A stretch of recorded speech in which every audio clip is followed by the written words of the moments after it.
திருச்சிற்றம்பலம், தில்லையம்பலம், தென்னாட்டுடைய சிவனையை போற்றி, எந்நாட்டவருக்கும் இறைவா போற்றி. அனைவருக்கும் வணக்கம். நாம இன்னைக்கு ஜூன் மாத பலன்களை பத்தி பார்க்க போறோம்.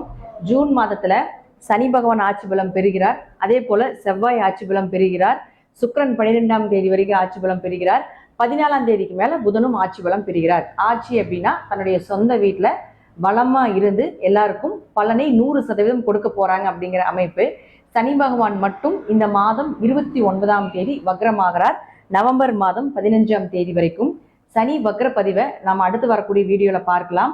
சனி வக்ரம் ஆகிறது அப்படின்னா முன்னோக்கி வருகிறார் அப்படிங்கிறது அமைப்பு. முன்னோக்கி வருகிறார் அப்படிங்கிறது தான் மகர வீட்டுக்கு மறுபடியும் சனி என்ட்ரி ஆக போகிறார். அப்போ ஒவ்வொரு ராசிக்கும் என்ன பண்ணுவார் அப்படிங்கிறத நம்ம முழுமையா பார்க்கலாம். விருச்சிக ராசிக்குண்டான ஜூன் மாத பலன்களை பத்தி பார்க்கலாம். விருச்சிக ராசிக்கு ராசி அதிபதினு சொல்லக்கூடிய செவ்வாய் ஆட்சி பலம் பெற்று 6ஆம் வீட்டில் இருக்கார். ராசி அதிபதி ஆட்சி பலம் பெறுவது மிகப்பெரிய ஒரு யோகம் தான். பெயர், புகழ், மதிப்பு, மரியாதை, எங்க போனாலும் உங்களை முன்னிறுத்தி செய்யக்கூடியது, நீங்க எதை செஞ்சாலும் பல மடங்கான வெற்றிகளை கொடுப்பது எல்லாமே இருந்தாலும் கூட 6ஆம் இடத்துல போய் உங்களுக்கு ஆட்சி பலம் பெறுகிறதுனால நோய் சம்பந்தப்பட்ட விஷயத்துல கொஞ்சம் கவனமா இருங்க. எதிரிகள் சம்பந்தப்பட்ட விஷயத்துல கவனமா இருங்க. ஏன்னா இந்த டைம்ல எதிரிகள் எல்லாமே அதிகமாவாங்க. ஏன்னா 6ஆம் இடங்கிறது நோய், எதிரி, கடனை சொல்லும். அப்ப கடன் வாங்க வேண்டிய சூழ்நிலைகள் வரும். ஒரு சிலர் சொல்லுவாங்க, வீட்டுக்காக கடன் வாங்கலான் இருக்கோம், வண்டி வாகனத்துக்காக கடன் வாங்கலான் இருந்தீங்கன்னா இந்த மாதம் அதை யூஸ் பண்ணுங்க, கண்டிப்பா கடன் கிடைக்கும். மற்றபடி கடன் தேவையில்லாத விரைய செலவுகளுக்காகவோ தேவையில்லாத கடன் வாங்குவதாக இருந்தால் அதை இந்த மாதம் தவிர்த்து கொள்வது என்பது ஒரு சிறப்பான விஷயம். அப்ப 6ஆம் இடங்கிறது உத்தியோகஸ்தானம் இல்லையா? அப்ப கண்டிப்பாக வேலை, நல்ல வேலை தேடுபவர்களுக்கு நீங்க எதிர்பார்த்த வேலையை விட மிகப்பெரிய ஒரு ஜாக்பாட்டான வேலை கிடைக்கும். ஏன்னா வேலைங்கிறது 6ஆம் இடம் தான். அந்த 6ஆம் இடத்த அதிபதி 6ஆம் வீட்டுல இருந்தால் நீங்க எதிர்பார்த்ததோட நல்ல வேலை கிடைக்கும். கண்டிப்பாக வேலை கிடைப்பதற்குண்டான வாய்ப்புகளும் உண்டு. அடுத்து உங்களுக்கு குரு, சனி இவங்களை பத்திலாம் நம்ம முதல்ல குரு பயிற்சி, சனி பயிற்சியில கொடுத்துருப்போம். அடுத்தது பாருங்க, உங்களுடைய ராசிக்கு 7 மற்றும் 12ஆம் அதிபதினு சொல்லக்கூடிய சுக்கிரன் 7ஆம் வீட்டுல இருக்கார். எத்தனாம் தேதி வரைக்கும்? 12ஆம் தேதி வரைக்கும். அப்போ 7க்குடையவர் 7ஆம் வீட்டில் இருந்தால் உங்களுக்கு திருமண வரன் தேடி வரும். திருமணம் சார்ந்த விஷயங்கள் சக்சஸ் கொடுக்கும். பார்ட்னர் போட தொழில் பண்ணிட்டு இருந்தீங்கனாலும் அதுல ஒரு நல்ல லாபத்தை கொடுக்கக்கூடிய ஒரு அமைப்பையும் ஏற்படுத்தி கொடுப்பார். அடுத்து இவர் போய் 8ஆம் வீட்டுக்கு போறார்.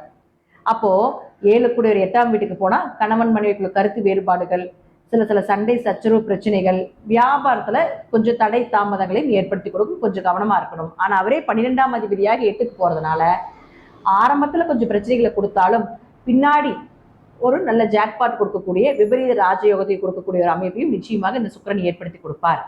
அடுத்து உங்களுடைய ராசிக்கு பாருங்க, புதன். இந்த புதன் யார் அப்படின்னா 8 மற்றும் 11ஆம் அதிபதி. அப்போ இந்த 8ஆம் அதிபதி 14ஆம் தேதிக்கு மேல 8க்கு வராது. அப்ப 8 கூட 8ஆம் வீட்டுல இருந்தால் உயிர் சொத்து கிடைக்கும். திடீர் விபரீத ராஜயோகங்கள் ஏற்படும். லாபங்கள் அதிகமாகும்.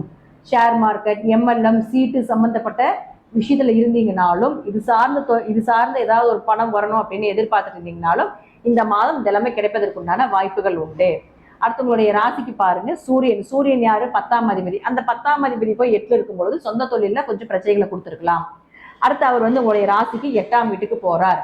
அப்ப 8ஆம் வீட்டுக்கு போகும் பொழுது உங்களுக்கு நிச்சயமாக இந்த 10 கூட 8ல போனா குடும்பம் சார்ந்த விஷயமாக இருந்தாலும் சரி, தொழில் சார்ந்த விஷயங்களாக இருந்தாலும் சரி, கொஞ்சம் கவனமாக இருக்க வேண்டும். ஏன்னா சூரியன் அப்படின்னாலே தன்னுடைய குடும்பத்தில் இருக்கக்கூடிய அனைத்தையும் தலைமை பொறுப்பை ஏற்று செய்யக்கூடிய கிரகம் சூரியன் தான். அப்ப சூரியன் போய் மறைகிறாருன்னா குடும்பத்துல சின்ன பிரச்சனைகள் வரும், தலைவலி சார்ந்த பிரச்சனைகள் வரும், தேவையில்லாத விரைய செலவுகள் வரும். அப்படிங்கிற அமைப்பு இருந்தாலும் கூட இந்த சூரியன் அப்படின்னு சொல்லக்கூடியவர் குடும்பத்தை தாங்கி பிடிக்கக்கூடிய ஒரு கிரகம் 8ல் மறையும் பொழுது குடும்பம் சார்ந்த விஷயத்துல கொஞ்சம் கவனமா இருங்க. இந்த மாதம் எல்லா கிரகங்களுமே மேக்சிமம் 8ஆம் வீட்டுக்கு போயிடுச்சு. அதே போல செவ்வாய் 6ஆம் வீட்டுல நிற்கார். ராசி அதிபதினு சொல்லக்கூடிய செவ்வாயும் 6ஆம் வீட்டுல நிற்கிறார். பொதுவா 6, 8 இதெல்லாமே மறைவு ஸ்தானம் தான். ஸோ ஹேண்டில் பண்றத ஒரு முறை பல முறைக்கு எந்த விஷயங்கள் செய்தாலும் யோசிச்சு செய்யுங்க. 8ஆம் இடம், 6ஆம் இடம் எல்லாமே விபரீத ராஜயோகத்தை கொடுக்கக்கூடிய ஒரு கிரகமாக இருந்தாலும் ஒரு அவமானத்துக்கு பின்பு, ஒரு தடை தாமதத்துக்கு பின்பு தான் இதெல்லாமே செய்வார் அப்படிங்கிறத நாம ஞாபகத்துல எடுத்துட்டு எதை செய்தாலும் யோசிச்சு பண்ணுங்க. ஆனா ஷேர் மார்க்கெட், MLM, சீட்டு சம்பந்தப்பட்ட விஷயத்துல உங்க ஜாதகத்துல யோகமாக இருந்தால் மட்டும் மூவ் பண்ணுங்க, இல்லைன்னா மூவ் பண்ண வேண்டாம் அப்படிங்கிறத நம்ம சொல்லிக்கிறோம். வாழ்த்துக்கள். இது எல்லாமே நாம ஜனன ஜாதகப்படி, தசாபுத்திப்படி நான் சொல்லக்கூடிய கருத்துக்கள் சிறிது மாறுபடலாம். நன்றி. மீண்டும் ஒரு நல்ல பதிவில் சந்திக்கலாம். திருச்சிற்றம்பலம், தில்லையம்பலம், ஸ்ரீ நரசிம்ம திருவடிகளே சரணம்.